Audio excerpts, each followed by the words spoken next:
प्रमोदराव, प्रश्न अगदी बरोबर आहे तुमचा. थांबा, मी तुम्हाला समजावून सांगतो. घ्या, या पेल्यातलं पाणी प्या. प्यायलात? आता ह्या पेल्यातलं पाणी प्या. आता मला सांगा, कोणत्या पेल्यातल्या पाण्याची चव श्रेष्ठ आहे? बरोबर, दोन्ही पेल्यातल्या पाण्याची चव सारखीच आहे ना. अहो, गुरुतत्वाचंही असंच असतं. पाणी कुठल्या नदीतून आलंय, कुठल्या विहिरीतून आलंय हे महत्वाचं नाही. ते कोणत्या पेल्यातून दिलंय, सोन्याच्या पेल्यातून दिलंय की चांदीच्या पेल्यातून दिलंय हेही महत्वाचं नाही.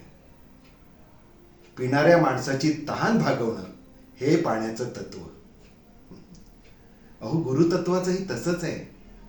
तुम्ही पूजा कशी करता, किती वेळ करता हे महत्वाचं नाही. कोणत्या देवाची करता, कोणत्या गुरुची करता हेही महत्वाचं नाही. तुम्ही ती किती श्रद्धेने करता ते महत्वाचं आहे.